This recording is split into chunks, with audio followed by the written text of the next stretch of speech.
Vous voyez, le clap, il n'a pas disparu. Hein. Il est encore là. Mais il est derrière, du coup. Bonjour, bienvenue dans cette FAQ. Les 80 000 abonnés, c'est cool, ça fait plaisir. Merci beaucoup. Hein. Je me rappelle des débuts, ça fait presque 6 ans déjà. C'est n'importe quoi, ça va si vite. C'est passé si vite. Ouais, on se retrouve pour la FAQ comme à chaque palier des 10 000, sauf pour les 20 000 ou 30 000 où j'avais pas eu le temps de le faire. Donc voilà, vous m'avez posé beaucoup de questions, ça fait plaisir. On va essayer d'y répondre au maximum. Les intros sont un petit peu particulières. Hein. Là, j'ai pas de script. Hein. Alors là, je peux dire ce que je veux. Hein. Je peux dire ce que je veux aussi hein, si je ne respecte pas le script. Mais là c'est sans filet. Là, il y a du montage quand même. Donc ça va être le minimum. Bref, on démarre.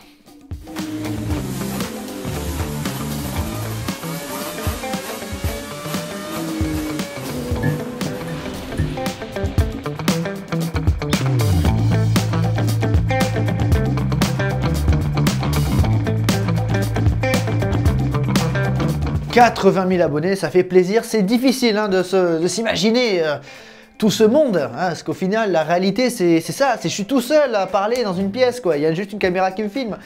Mais ouais, c'est toujours... Je dis ça pour être vraiment terre à terre parce que c'est particulier. C'est pas... Forcément, non, on sait que c'est pas qu'un chiffre. Que voilà, chaque 80 000, c'est la somme de 80 000 personnes, de 80 000 individus qui ont décidé de s'abonner, donc mais c'est fou, c'est difficile à vraiment faire le lien. Enfin, c'est un petit partage de ressenti, mais croyez bien que ça me fait plaisir.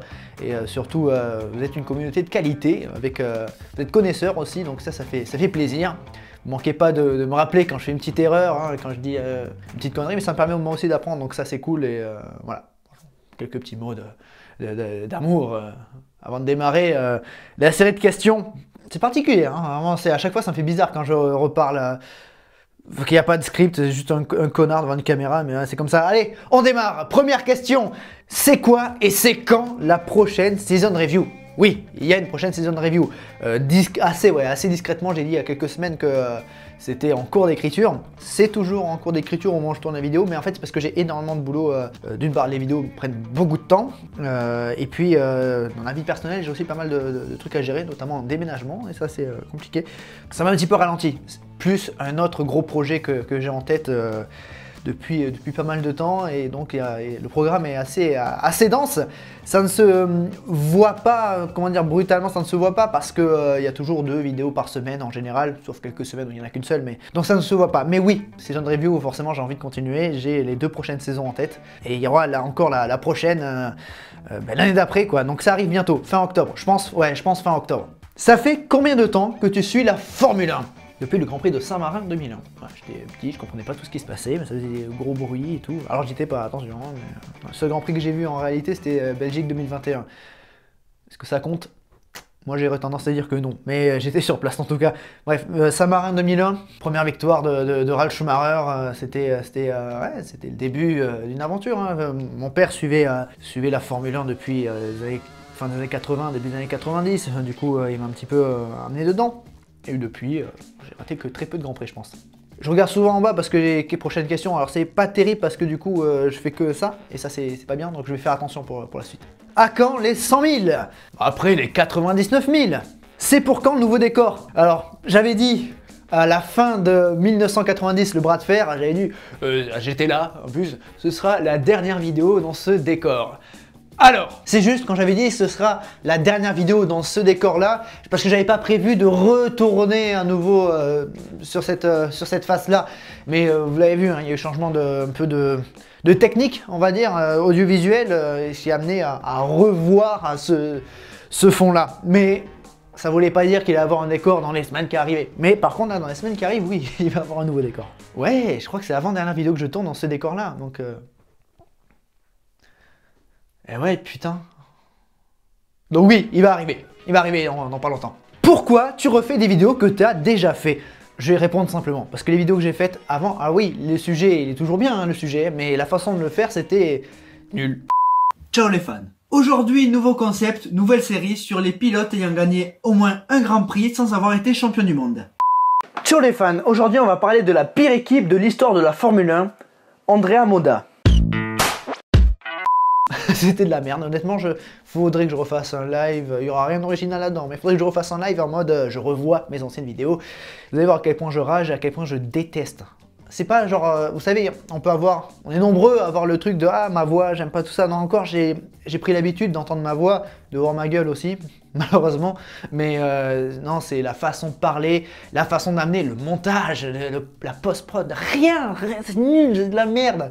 J'avais même mis en non répertorié, j'avais basculé beaucoup en non répertorié. Alors oui, c'était les débuts, forcément, on apprend, on passe par des étapes, hein, c'est naturel quelque part. C'est pas une raison pour ne pas traiter un sujet d'une meilleure façon. C'est pour ça que je me permets de revenir sur des sujets et c'est pas simplement c'est pas un remaster, je parle pas par-dessus, hein, je refais tout, je réécris tout. Puis il n'y a pas le script de l'époque, il n'existe plus, pour la plupart en tout cas il n'existe plus. Voilà, je reprends tout de zéro comme si j'avais jamais travaillé sur cette vidéo et quand on voit par exemple Andrea Moda, on passe de 8-9 minutes pour la vidéo originale à ouais, 28 minutes, quelque chose comme ça, donc ouais, c'est pas pareil.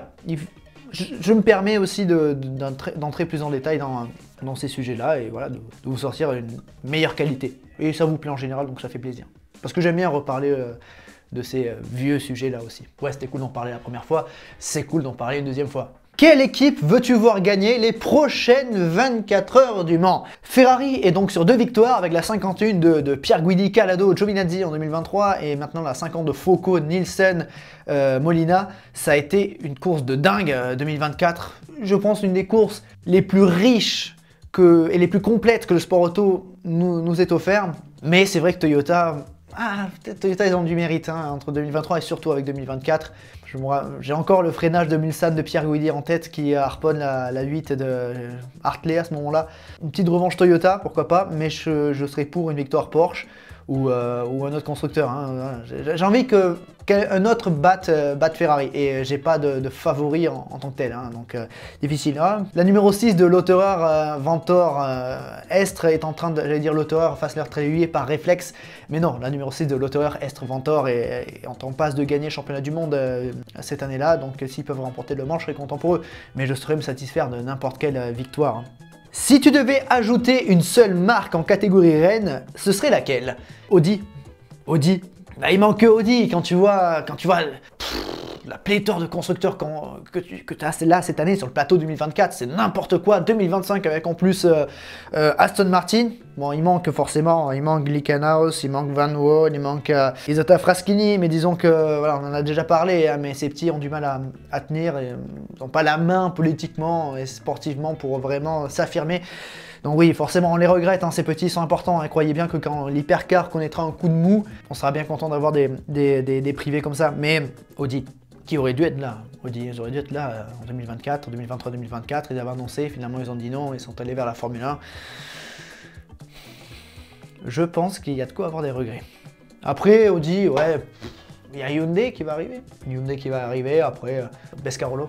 Mais le vrai Pescarolo, oui. Ah oui, finalement, oui. Pescarolo, à fond. Penses-tu que l'endurance est sous-cotée? Du grand public, oui. De ceux qui connaissent, ouais, beaucoup moins. Hein. C'est plutôt bien coté, hein. On a vu cette année. Après, il n'y a pas que le WEC, il y a aussi le LMS, la LMS, l'IMSA, il y a aussi le GT, hein, différentes catégories GT qui proposent plusieurs courses d'endurance et où c'est toujours très serré. L'endurance, c'est un milieu très riche. Et vu que c'est moins coté que la Formule 1, moins mise en avant, il y a un côté beaucoup plus accessible et il y a un côté humain qui ressort davantage que la Formule 1 et c'est en ça que je vous conseille l'endurance aussi parce que c'est excellent, c'est excellent. Tu préfères attendre 1 an le Grand Prix de France sur un circuit urbain ou 10 ans pour un circuit traditionnel? 10 ans pour un circuit traditionnel, j'en ai plein le cul des circuits urbains, j'en ai marre des circuits urbains, ça me fait chier. J'ai l'impression qu'ils surexploitent quelque chose, alors... Bon, Monaco pour moi ça doit rester, c'est le meilleur circuit urbain. Singapour vraiment il est top, Singapour je trouve qu'il est intéressant surtout version 2023 et 2024. Mais voilà après Miami, Bakou, Las Vegas, ouais non, il y a trop de circuits urbains, trop de circuits urbains. Revenir sur un circuit traditionnel c'est ou au Castellet ou à Magny-Cours ou alors un projet, nouveau projet mais ça m'étonnerait que ça arrive. Donne-nous un pilote surcoté, un pilote sous-coté et un pilote qui devrait changer l'équipe sans nous dire lequel est lequel sur les pilotes de F1 2024. Ah, c'est une bonne question ça, c'est une bonne question. Attends, laisse-moi réfléchir.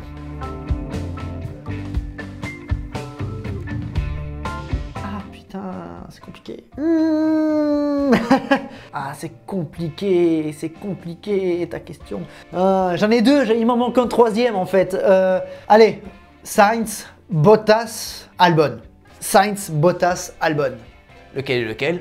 Dites-le moi en commentaire. McLaren et Norris champions cette année?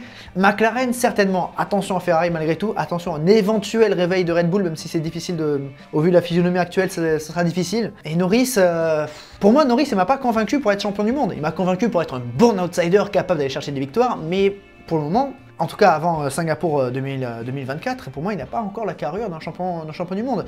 Je trouve que s'il venait à l'emporter, alors il y aura du mérite parce que c'est lui qui a marqué le plus de points, mais je trouve qu'il y aura eu quand même quelques circonstances qui dévalorisent un peu un titre. À titre de comparaison, je pense que ce serait un petit peu comme si Jackie X avait pris le titre en 70 à la place de Jürgen Rindt. Parce qu'il pouvait encore le faire, hein, après Monza et le tragique décès de l'Autrichien.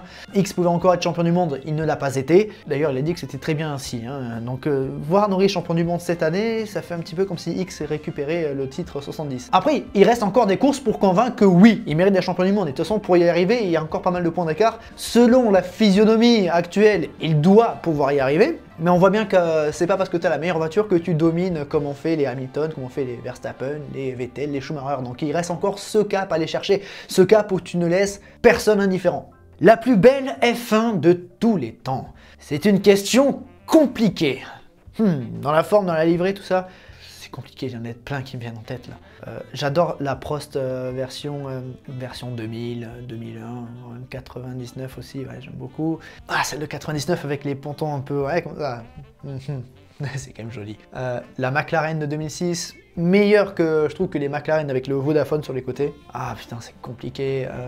Remonter un peu dans le temps, j'aime beaucoup la forme des bagnoles des années 80, 90, là, qu'elles étaient fines, un peu vraiment châssis suspendu avec des suspensions comme ça. La Ferrari de 91 est jolie, je trouve, hein, même, elle n'était pas performante, mais elle était jolie en tout cas. Dans les années 70, qu'est-ce qu'on a dans les années 70 par exemple? Ah ouais, et ouais, F1 effet de sol, la Ferrari de 82. Qu'est-ce qu'elle est belle! Alors oui, elle a une histoire tragique, mais elle est magnifique, je trouve. Après voilà, il y en a plein, il y a des Ligier qui étaient excellentes, il y a des vraiment belles, des Lotus. Confession, j'ai jamais été trop fan des livrées Lotus JPS. C'est joli, oui. Mais je trouve pas que c'est... me faire des ennemis, je sais, mais c'est ce que je pense en tout cas. Voilà, bon, je mets, pendant que je parle, d'autres photos de Formule 1 que je trouve vraiment très jolies, mais dire la plus belle, c'est impossible, c'est impossible. Penses-tu que le règlement 2026 apportera quelque chose de significatif? Quelque chose de significatif, oui. Mais est-ce que ce sera bien ou pas? Je sais pas. Déjà, attendez-vous à ce qu'il y ait des écarts, mais ça va se resserrer. Attendez-vous à ce qu'il y ait des écarts, un changement technique. Il y a ceux qui trouvent la bonne solution, il y a ceux qui sont moyens, un peu, il y a ceux qui se ratent complètement. Et pour que ceux qui se ratent complètement rattrapent le wagon, il faut du boulot. Il faut 2-3 ans pour arriver à quelque chose de serré. Mais n'empêche, réglementation 2022, on n'a pas attendu longtemps pour avoir un plateau resserré, hein. Beaucoup moins longtemps que la réglementation 2017, où 2021, il y avait quand même que 2 voitures capables de gagner. Donc 2026, il y aura des écarts, mais je pense que c'est... je demande à voir. J'espère que les distances de freinage vont être plus longues, que les voitures un peu plus doivent être plus serrées. Je pense que ça, ils y arriveront. Plus légères, je suis pas sûr. En tout cas, si les distances de freinage sont un petit peu plus longues et les voitures un petit peu plus étroites, ça permettra de réaliser plus de dépassements. À voir sur pièce, quoi. Pour ou contre une course que pour les jeunes pilotes? C'est en discussion, ça pourrait arriver après le Grand Prix d'Abu Dhabi cette année, ça devrait arriver en 2025. En tout cas, j'étais agréablement surpris de voir que le monde de la Formule 1 était plutôt favorable à... Je parle des acteurs de la piste, hein, pilote, écurie, instance, plutôt favorable à cette idée, et je le suis à 100%. Parce que, question suivante, c'est... Je dis mais non. Es-tu d'accord pour dire que la F2 ne sert à rien? C'est pas nécessairement la F2 qui sert à rien, mais même si cette année est quand même très bizarre, mais disons que si le champion ne peut pas monter, ça sert pas à grand chose. Mais pour cela, il faudrait une 11e, voire une 12e équipe en Formule 1. Bon, déjà, s'il y en a 11, c'est très bien. Et j'espère, Andretti, comment ils y arriveront? Est-ce qu'ils y arriveront un jour? Je ne sais pas. High-Tech, ça sera plus avec un rachat d'Alpine, je pense. Mais il y a des noms qui pourraient arriver en Formule 1. Mais il faut 11 équipes, comme ça, il y a plus de chances pour que le champion de F2 monte. Tout ça pour dire que une course où il n'y a que les jeunes permettrait de mieux les mettre en avant. Parce qu'une séance d'essai où tu leur donnes que des pneus durs et tu leur dis vas-y fais gaffe et ils n'ont pas vraiment l'occasion de s'exprimer, ça suffit pas. Donc il faut Ouais, une course sprint pour les jeunes pilotes, ce serait bien. J'en mettrais 2-3 par an. Quelle équipe disparue aimerais-tu revoir sur la grille? Minardi. Minardi. Jordan. Ouais, Minardi, Jordan. Ouais, Minardi, Jordan. Ouais. Minardi, Jordan. Hein, Toyota. Il y a des liens maintenant avec As. Ils devraient, en tout cas, je sais pas où ils en sont, mais ils devraient avoir des liens avec As. Pourquoi pas un retour de Toyota, mais en 11e équipe. Pas un rachat de... Imagine Jordan qui rachète Aston Martin. Hey, ça là-bas c'est à moi. Minardi qui arrive à Faenza qui dit non, non, non, non, non. Vicar, bah, c'est de la merde. Minardi c'est bien mieux. Donc, alors je serais content, hein. Mais voilà, il n'y a pas d'intérêt. Une 11e équipe, ouais. Après.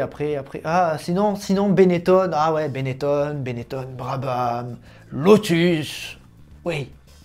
Benetton, Brabham, Lotus aussi, je signe. Et vous? Vous voulez qui? Peux-tu nous donner 3 pilotes dont la carrière est plus intéressante qu'elle n'y paraît? C'est très difficile. C'est très difficile parce qu'il y en a plein. Il y en a plein. En choisir que 3, c'est vraiment balayer d'autres. Et en tout cas, ce qui est sûr, c'est que je n'arriverai pas à en isoler 3 où c'est vraiment les 3 où oui, ceux-là, il faut... Ça, je pourrais pas. Je peux pas affirmer 3 noms comme ça, mais je peux donner quelques noms. Gérard Larousse. Alors, c'est pas le dernier des noms qui vient, hein, parce que Gérard Larousse a accompli tellement de choses. Non, il n'est pas assez mis en avant. Il y aura une vidéo sur Gérard Larousse dans pas longtemps. Damon Hill. Je suis en train de travailler sur Damon Hill, ça arrive dans pas longtemps. C'est une carrière de malade, une vie de malade, donc ouais, Damon Hill. Après, il y en a tellement, des pilotes dans plein de catégories. Je sais pas, Vic Elford, par exemple, Pedro Rodriguez. Il y en a tellement, c'est stupide, il y en a trop. Ah, c'est débile, il y en a beaucoup trop, J'ai donné quelques noms comme ça, mais Eric Van de Poel, par exemple, voilà, Philippe Alliot, Jean-Pierre Jarier. Mais voilà, déjà quelques noms. Un sujet de vidéo que tu as aimé tourner. Enfin, il y en a plein, il y a des sujets où vraiment, mais je prends un pied monstrueux à écrire, à tourner, à monter, à vous présenter, à faire la miniature dans tous les détails. Il y a des sujets que j'adore. Mais je pense que, ouais, des vidéos que j'ai aimé tourner.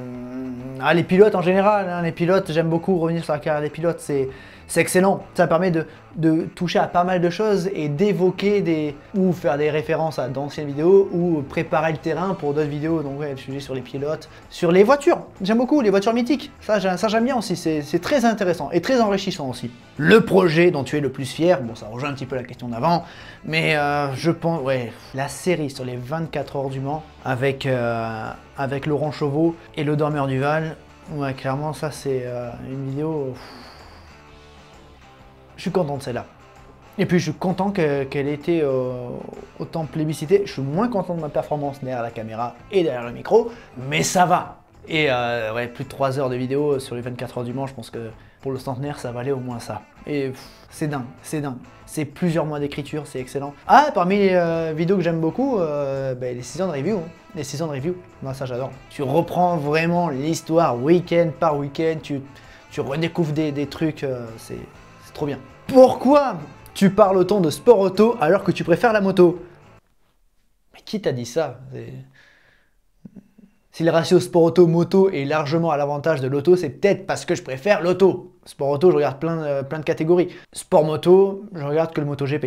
C'est pour ça qu'il y a autant de vidéos sur le sport auto, quoi. Je sais pas qui t'a dit ça. Ah, peut-être, oui, peut-être tu t'es dit, oui, il a fait une vidéo sur Stoner, il a fait une vidéo sur Rossi, alors il doit aimer ça. Oui! Mais c'est pas mes préférés. Tu ne peux pas tirer de telles conclusions. Alors celui qui t'a dit ça, c'est un voyou. Pourquoi tu ne fais pas plus de partenariats sur ta chaîne?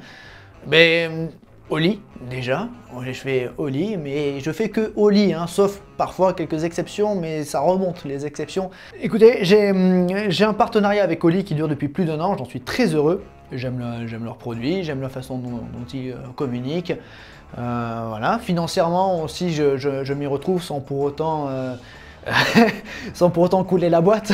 Donc voilà, c'est très bien. Ça me fait un petit complément en plus de YouTube, mais je ne veux pas non plus inonder mes vidéos de partenariat. Parce que si voilà, c'est ça, le truc que vous savez pas, il y en a pas mal qui se plaignent des partenariats, et je comprends, c'est chiant, ça coupe la vidéo, faut jouer le jeu un petit peu. Et avec un peu de bonne volonté, on s'y retrouve tous. Mais je peux faire un partenariat par vidéo. J'ai des propositions, mais sauf que si le produit ne m'intéresse pas, si ce que je dois promouvoir ne m'intéresse pas, je le fais pas. Ouais, bref, je vais pas en parler davantage, ça m'énerve, mais j'ai voilà, Oli, une fois par mois. Parfois, peut-être qu'il y aura autre chose. mais il y aura jamais des vidéos inondées par des partenariats. Pourquoi tu ne fais pas de débrief comme tout le monde? Bah parce que ça m'intéresse pas, j'ai pas envie le dimanche soir être obligé de débriefer d'une course ou quoi. Je préfère garder mon temps pour des sujets qui m'intéressent, où j'ai vraiment envie d'en parler. Et puis si tout le monde le fait, bon c'est... Enfin j'ai pas envie de me pougner sur l'originalité non plus, hein, parce que ce que je fais, il y en a plein qui l'ont déjà fait avant, il y en a d'autres qui le referont après. Ces sujets-là ne nous appartiennent pas. Donc ouais, mais c'est pas... Non, ça m'intéresse pas. J'ai fait un débrief de mi-saison parce que j'avais envie de faire un débrief de mi-saison. Envie une année 2024 incroyable pour ce qui est de la Formule 1 et d'autres catégories. Mais voilà, j'ai pas envie de faire des débriefs. Hein. Les débriefs Sport Méca que je faisais en 2021, non, j'avais dit que j'arrêterais. J'avais dit aussi que je le ferais sur Twitch, mais sur Twitch, j'y vais plus. Donc voilà, c'est comme ça. Mais si j'ai envie d'en faire un, j'en ferai. Hein. Je sais pas si vous avez entendu un toc toc toc toc toc parce qu'il y a un mec qui fait des travaux à côté. Donc, enfin, à côté, il est pas collé à la fenêtre en mode non, mais il est un peu loin, mais ça s'entend. J'espère que ça s'entend pas là. As-tu observé une différence dans ton approche et la qualité de ton travail de vidéaste depuis que tu t'es mis en retrait du projet karting? Alors, monsieur dit également qu'il a remarqué une différence de qualité depuis que j'ai arrêté justement la route de rêve. Alors non, d'une part, c'est pas parce que j'ai arrêté la route de rêve qu'il y a une meilleure qualité, c'est à un moment donné, j'ai voulu chercher comment améliorer, parce que ça commence à m'énerver, le fond, la façon de faire, j'ai essayé d'améliorer tout ça. Donc oui, il fallait changer, il fallait évoluer, et puis on me l'a dit aussi depuis un petit moment. Hein, mais là, j'ai pris le temps qu'il fallait, j'ai regardé des tutos lumière pour bien éclairer le truc. On peut faire plusieurs ambiances. Hein, voilà. C'est un peu plus dark, là, hein, un peu plus dans l'ombre. Mais voilà, du coup, je m'amuse un peu avec ça. C'est très bleu. C'est très bleu.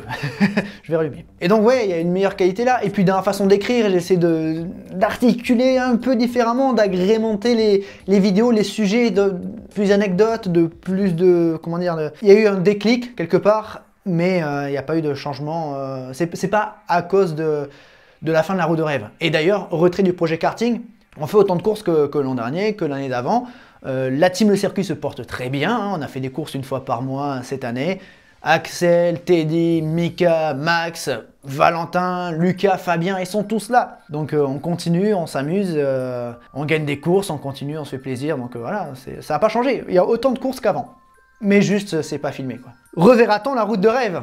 Pas pour l'année 2024 en tout cas, et je pense que c'est pas prévu pour 2025 non plus. Donc ouais, ça reviendra peut-être un jour, mais c'est énormément de moyens. Hein.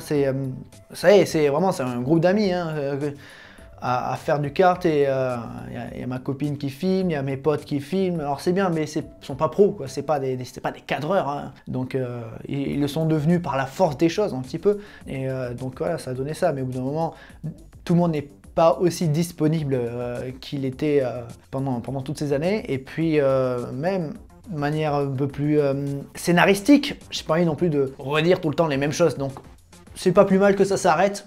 Ça reprendra peut-être un jour, j'espère, mais voilà, c'est aussi beaucoup de taf. Hein. Et je dois aussi vous dire que pour monter tout ça, c'est 2 semaines, 20 jours où je suis derrière l'écran comme un idiot tout seul, du moment où je me lève jusqu'au moment où je me couche, il n'y a que ça qui existe. Donc c'est vraiment ça va devenir complètement fou. Voilà, si je peux m'épargner ça au moins une année, ça peut être cool.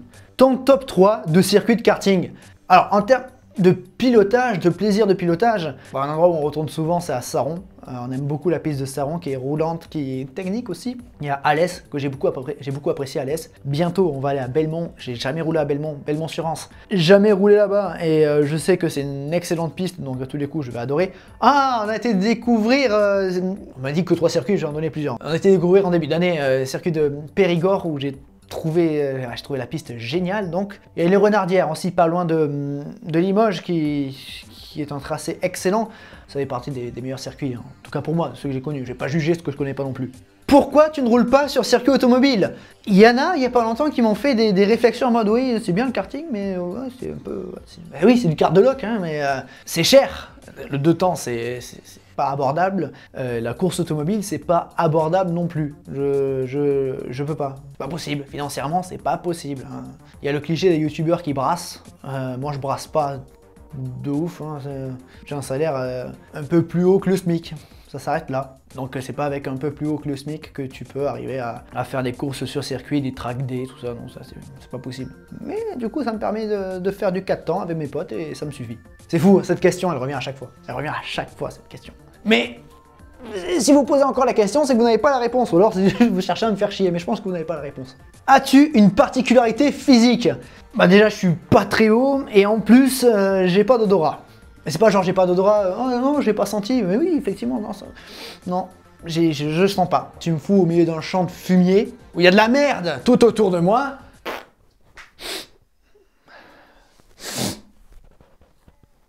Je sens pas. Pas d'odorat. Regrettes-tu l'école? Non. Non, hein, être avec tes potes, ça c'est cool. Alors ça c'était plus tard. Surtout période BTS, mais oui parce qu'il y a le côté les potes et quand même quand tu grandis tu te rends compte que t'as peu de responsabilités par rapport à une vie d'adulte, donc en ça c'est un peu plus serein, mais c'est un calvaire à l'école. Et puis il y a beaucoup de choses qu'on apprend qui servent à rien, mais qui pourraient être meilleures quoi, qui pourraient être plus utile, mieux tourné, tout ça, mais bref, c'est un calvaire. L'école, pour moi, c'était un vrai calvaire. Quand je partais le matin, quand je me réveillais, il me tardait le soir de me recoucher parce que pour finir ma nuit, quoi. Donc, je déteste. Les devoirs et tous les devoirs.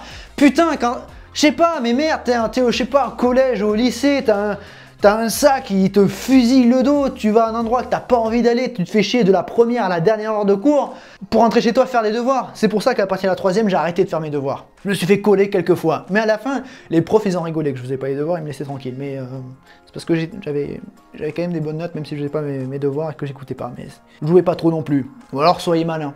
Mais dans l'école, ça me manque pas trop. Un avis sur la dernière finale de Top 14? Bah écoute, que fan du Stade Toulousain, j'étais heureux, mais je trouve que ça ne reflète pas, en tout cas pour parler de l'UBB, ça ne reflète pas du tout leur saison qui a été vraiment bonne, hein. Et le projet de l'UBB est bon et solide pendant plusieurs années. Je pense que ça va être une équipe sur laquelle il faudra compter et ça ne m'étonnerait pas que dans les 2-3 prochaines années, un petit bouclier de Brennus par là, mais voilà, ils étaient un peu amorphes à ce moment-là.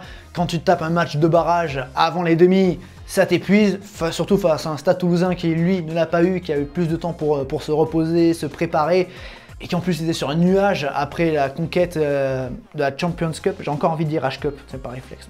La logique voulait que Toulouse l'emporte, mais une telle différence ne rend pas justice à Bordeaux. Faut pas juger l'UBB sur cette finale, mais faut dire que j'étais content de voir Toulouse gagner. Ouais, et puis dire que l'UBB était amorphe, ouais, je pense que c'est un peu ça, hein, parce que t'avais une heure avant, merde, comment il s'appelle? Je sais pas, qui était un petit peu cabossé. Jalibert qui revient de blessure, qui peut pas courir et tout, donc ouais, non, vraiment, il y avait très peu de chances que ça passe. À juger cette année, maintenant. Ton resto préféré à Toulouse? Je vais jamais au restaurant. Les derniers restos que je me suis fait à Toulouse, c'était des kebabs. Donc, c'est quoi? C'est le McFood. Ouais, c'est le McFood, à côté. Je sais plus s'il y a encore, je crois qu'il y a encore. Sortie métro Jeanne d'Arc. McFood. Ton gâteau préféré? Ah j'aime beaucoup les succès aux noix. Pas que ça, mais j'ai que ça qui vient en tête. Parce que c'est mon préféré. Un plat d'hiver et un plat d'été que tu kiffes. Alors visiblement, on est sur la bouffe. Plat d'hiver. Ah, un bon camembert rôti. Plat d'été. Un bon camembert rôti. Comment tu fais quand tu ne trouves plus de motivation? On revient sur quelque chose de très sérieux. Comment je fais? Alors, déjà, je m'écoute un peu. Qu'est-ce que j'ai envie de faire? S'il y a des moments, bah, j'arrive un peu à bout. En plus, c'est un métier où il faut quand même avoir une envie d'y être, parce que sinon tu fais de la merde, tout simplement. Tu ne peux pas te permettre de bâcler le travail.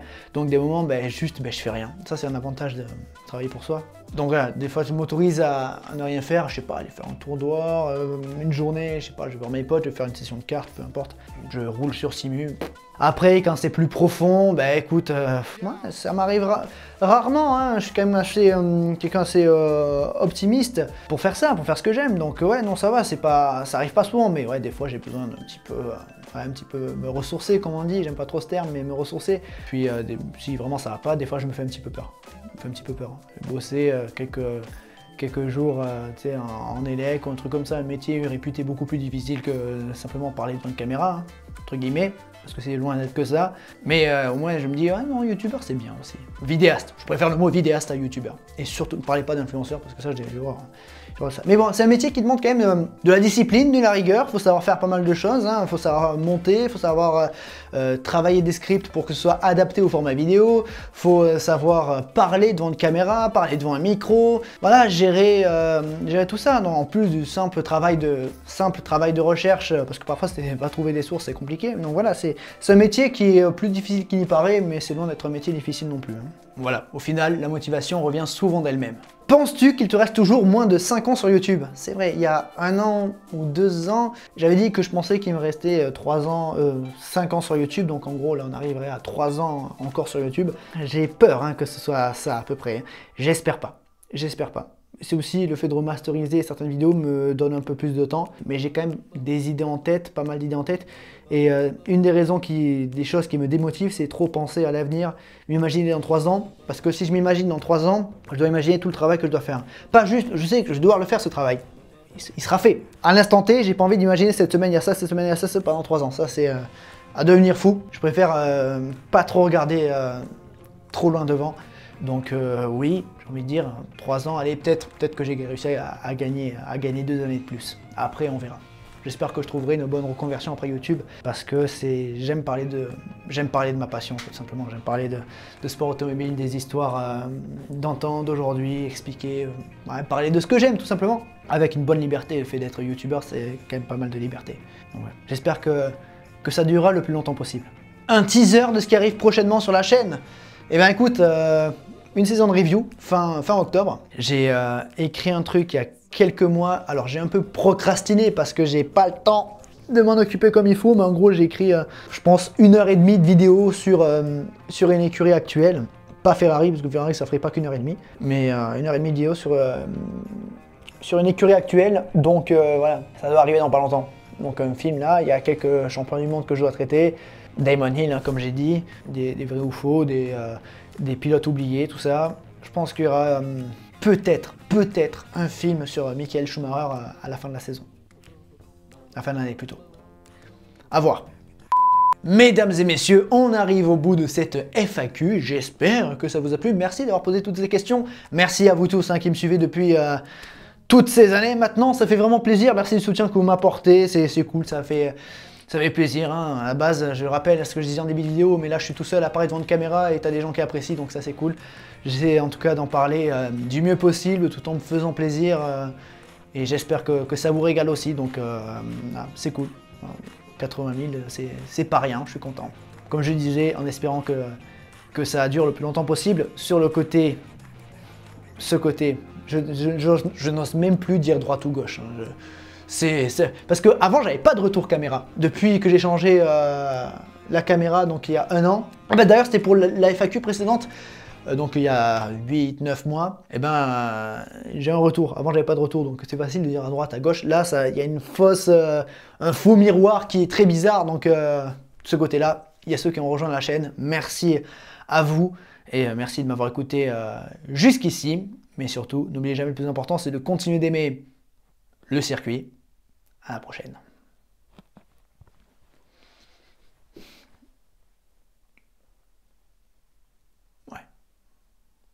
C'est cool. C'est cool. Arrive à me manquer ce décor. Parce que quand même, il y a eu beaucoup de vidéos tournées ici. Oh 0,2. On s'en fout. Voilà. Ce décor va me manquer. Mais le prochain, il est bien aussi. Le prochain, il est très bien. Il est très très bien. Bref. Des bisous.